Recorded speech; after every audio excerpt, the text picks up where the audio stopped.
Happy 2020. Today I'm going to share with you my goals for 2020 and my reading.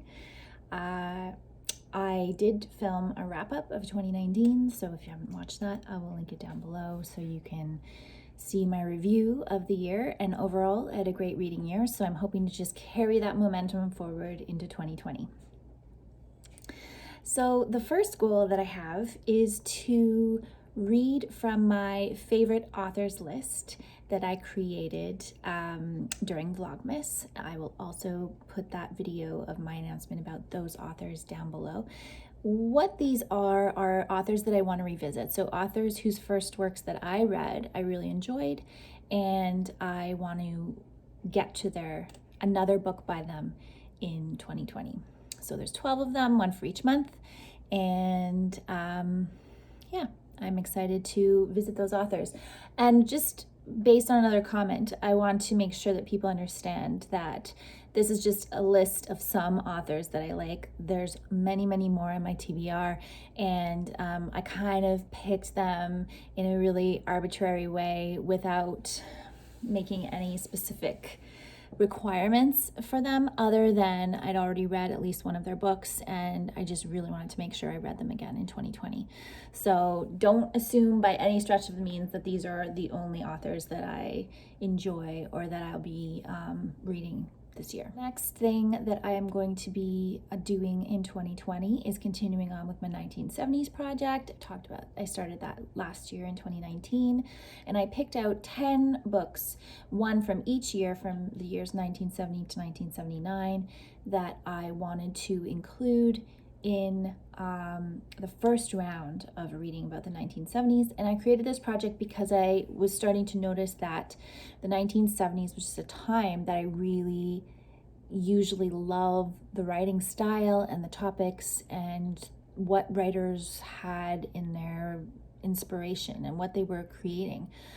So it just made me wonder if I should explore a bit further and see if there was more to this. So that's where this project began, and I plan to make a video talking about the first 10 books that I read in the project as soon as I'm done those next 5. I am planning to join in with a few booktube reading groups so far this year. I'm trying to avoid getting into too many because I'm a little worried if I do that I'm going to run out of time, and that will be evident by the fact that I have signed up to become a BookTube Prize judge this year, and I have gone into both the nonfiction and fiction categories. If you're not familiar with the BookTube Prize, I'm not going to try to explain it all here, but I will link the announcement of the channel down below. It has its own channel, and I will be making videos through each quarter. Through each round, I should say. There's 4 rounds. They begin, I believe, in February and end in October. And you are judging books that were published previously in 2019 in the United States. And you can judge just the fiction. You can judge the fiction and the nonfiction, or just nonfiction. You can judge one round, or you can put yourself up for all 4 rounds. So I put myself up for all 4 rounds, both fiction and nonfiction. So I may not get books every single round. I may judge more nonfiction than fiction, or vice versa. I have no idea. So I've left a lot of space in my TBR and in my head this year to dedicate to this. And I think it'll be really interesting for me, because I think if you've followed my videos for any length of time, you see that I read a lot of backlist, predominantly backlist. And so for me to be reading 2019 exclusive releases in this number, this will be the most recent, works that I've read ever. So I'm excited to see how that pans out for me in my overall reading and if I enjoy it.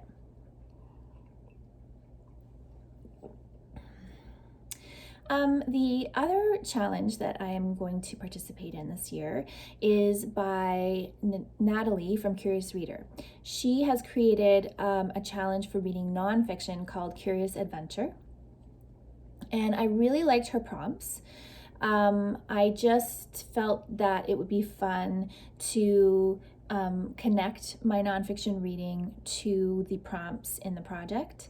And also, because I'll be potentially reading quite a bit of nonfiction along with the BookTube prize, that there will probably be many of the categories that I can fulfill. So I will link that video down below too. There'll be lots of links today so that you can check out Natalie's prompts if you're interested in participating as well. And the other thing I'd like to participate in is Mel from Mel's Bookland Adventure and Britta from Britta Bowler's read German books this year. So they've created several tiers for this. I have no idea how many books I'm going to read and how many of them will be German. But I think for me, what these challenges do is they inspire research. They inspire me to look through my TBR that already exists and try to pick out things that I may have forgotten because they've been on my list for years and I added them a long time ago. Right now, the only German book I can think of that's on there for sure is The Reader. And I've wanted to read that for quite a long time. So that may be if I just do the first tier of the challenge, which is read 1 to 5 books, I believe, then that will probably fit in there. But I do want to go through my TBR and see if I can find any other German books, whether obviously in translation, that I haven't read, and put them on the list as well. Yeah. Oh, so in 2019, I endeavored to read one poetry collection each month. And I ended up reading 11 poetry collections, so I was really happy with that result. I definitely will continue to read poetry during 2020, but I don't want to make it my primary search each month. I don't want to be seeking out a poetry collection each month the way I did in 2019. Instead, what I want to search out is short story collections. I have quite a few, I believe, on my TBR, and I was gifted one in a book exchange at my work. So we exchanged our gifts for each other. Were books, and the book that I randomly chose was the only short story collection that was available. And I felt like that was kind of a sign or something that I should read more short story collections. So that is going to be my plan for 2020. I hope to read 12 short story collections throughout the year. So I think I have covered all my goals for 2020. Short story collections, favorite authors, finishing up the first round of my 1970s project, participating in Curious Adventure nonfiction challenge, being a BookTube prize judge, and reading at least one German book. So in terms of my channel, I think the rhythm of videos is falling into place for me in a way it wasn't last year, because last year was really my first full year of making videos. So I definitely am going to be doing my monthly TBRs and monthly wrap-ups. I really like to be able to bookend a month with that, just for my own reference, but also it just feels like a very